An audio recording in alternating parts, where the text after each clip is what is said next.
sidang PMH Nikita Mirzani kan udah beres ya guys ya, tinggal menunggu keputusan doang gitu guys. Kita serahkan saja semuanya kepada Tuhan ya guys ya, jangan kita serahkan kepada pengadilan guys, karena bisa bohong. Tapi kalau misalnya sama Tuhan itu kan nggak bakal bisa bohong nih. Tapi gue tuh berdoa banget ya guys ya, ini tuh akhir dari segalanya gitu guys. Kayak ini bebas deh gitu, udah terakhir aja nih, ini bebas gitu kan. Kita berdoa aja gitu guys. Kalau menurut kalian gak ada Nikita Mirzani di sosial media itu tuh kayak adem ayem, kata sampai kagak ada menurut gua guys. Gue tuh sangat membutuhkan dia gitu, gue tuh sangat membutuhkan gebrakan-gebrakan baru gitu guys dari dia, dari mulutnya ya guys ya, dari apanya gitu loh. Kayak itu tuh seru gitu guys. Kayak gue tuh nggak suka banget gitu guys sama kasus ini gitu. Kayak kata gue kayak, lu tuh mau nyari apa lagi sih ya Allah?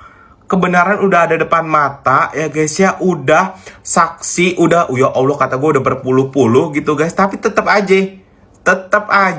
kata gue, dibayar berapa sih kata gue ya.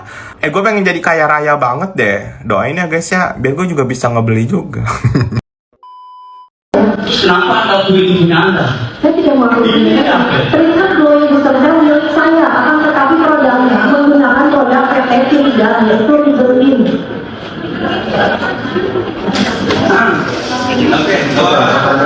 Oke, coba nanti biar di media juga banyak yang tahu bagaimana keterangan saksi ya.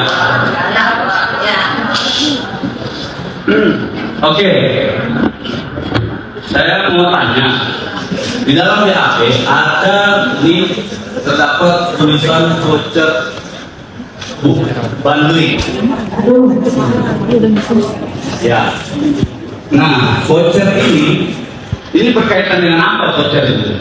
Dengan treatment glowing booster cell yang ada di klinik saya. Treatment? Iya.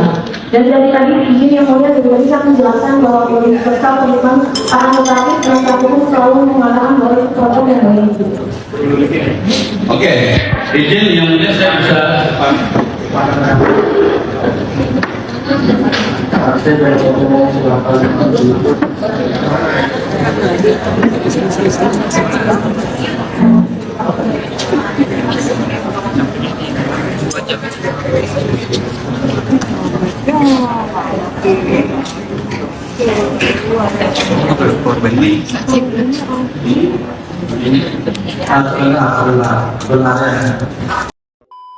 Jadi kredibilitas apa yang terganggu dengan persoalan ini? Kredibilitas Dr. Reja sebagai dokter kecantikan, yang dimana yang disebutkan oleh terdakwa Nikita Mirzani kulitnya beruntusan. Kredibilitas apa yang terganggu? Kalau beruntusan itu kan bukan kredibilitas. Itu kredibilitas sebagai... Pertanyaan apa? Kredibilitas yang Anda ketahui itu apa? Izin menjawab yang mulia, saya bukan saksi ahli. Oke, itu lebih bagus Anda bilang seperti itu daripada Anda menjelaskan seperti tadi. Ya, Baik. itu lebih bagus. Jadi Anda tidak tahu apa kredibilitas, cukup ya. Dia tidak tahu apa-apa yang boleh. Aku tidak isi BPOM-nya karena memang aku cuma lapisi dengan normal treatment glowing booster Berarti cell. BPOM-nya tetap satu. BPOM-nya tetap satu. Bahkan cara pakainya saja ya karena ada SOP di klinik ini ya pasien tidak dicara pakainya di produk tersebut. Jadi produknya itu aku simpan nomor BPOM. Aku tuliskan cara pakainya. Akan tetapi dia ngaku itu tidak ada nomor BPOM-nya karena itu kan treatment.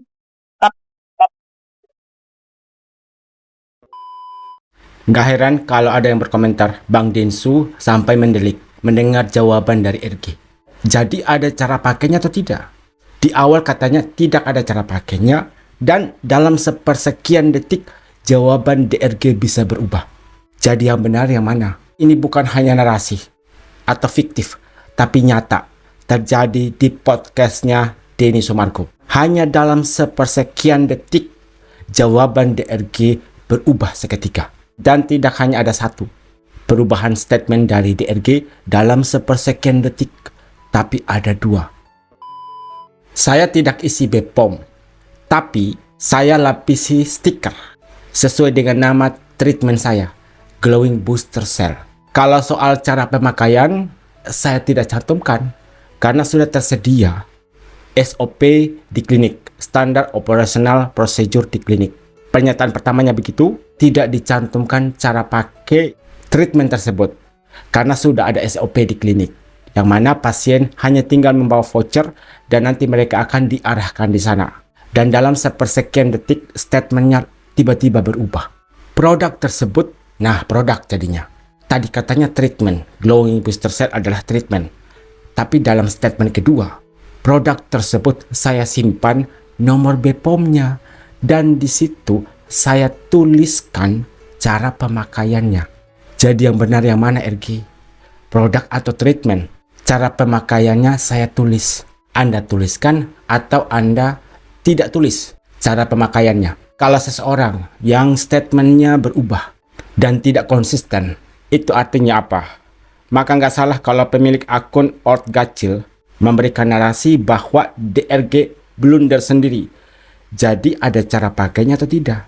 Kok sepersekian detik sudah beda kata? Kemudian video kedua menjawab pengakuan DRG dalam sidang perdata bahwa dia bukanlah owner tapi hanya sebagai karyawan. Dalam sidang pidana kembali diungkap satu fakta ketika membahas tentang produk glowing booster cell. Di sini dia mengakui produk itu adalah milik saya. Glowing booster cell adalah milik saya. Milik saya berarti apa? Dia adalah pemilik perusahaan tersebut. Dan sudah banyak buktinya kok. Baik pernyataan langsung dari DRG dan suaminya maupun informasi yang kita dapatkan dari Google. Semuanya di situ sudah membuktikan bahwa DRG dan suaminya adalah pemilik PT Glavitsa. Di sidang pidana, dia mengakui produk glowing booster cell adalah miliknya. Artinya saya owner dari produk tersebut. Di sisi lain, dia mengakui hanya sebagai karyawan. Dan di sini hakim tidak tegas menanyakan DRG ini owner atau karyawan. Tapi kita tunggu keputusan sidang perdata perbuatan melawan hukum. Kalau Nikita misalnya nggak menang dalam PMH, ini sangat keterlaluan. Kemudian ada kesaksian dari manajer PT Glavitsa yang menjadi salah satu saksi dari pihak pelapor. Dan di situ dia menjelaskan kredibilitas Risa Gladys hancur karena ucapan-ucapan dari Nikita Mirzani, dikatain wajahnya beruntusan dan segala macam. Lalu Bang Fahmi bertanya, kredibilitas apa yang Anda maksud di sini? Apa arti dari kredibilitas? Dan di situ dia tidak bisa menjawab. Mohon maaf, saya bukan saksi ahli. Kalau Anda memang bukanlah saksi ahli dan Anda tidak tahu arti dari kredibilitas itu, untuk apa Anda berstatement bahwa kredibilitas Risa Gladys hancur hanya karena ucapan Nikita Mirzani? Anda kan seorang saksi, sudah disumpah. Seharusnya memberikan keterangan yang Anda tahu dan Anda pahami. Bukan mengada-ngada, giliran ditanya balik, Anda nggak bisa jawab dan melakukan pembelaan diri bahwa Anda bukanlah saksi ahli. Lah, kalau memang Anda bukan saksi ahli, untuk apa Anda memaksakan diri menyatakan hal tersebut? Sederet saksi DRG yang banyak tak pahamnya, namun tidak menjadi bahan pertimbangan JPU maupun hakim. Kesaksian-kesaksian dari saksi yang dihadirkan oleh DRG. Bukan hanya saksi pelapor, saksi ahli. Banyak sekali jawaban-jawaban dari mereka yang tidak masuk akal. Lalu kenapa tidak dijadikan bahan pertimbangan oleh hakim dan jaksa penuntut umum dalam sidang pidana kemarin? Saksi dari DRG itu saksi ebol-ebol, saksi pelsong, saksi yang tidak tahu apa-apa, atau saksi yang dipaksakan. Sampai kapanpun kasus Nikita Mirzani ini gak akan redup.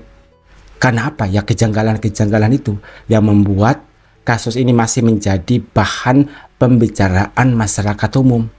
Coba kalau proses hukumnya berjalan sebagaimana mestinya. Kita tunggu saja.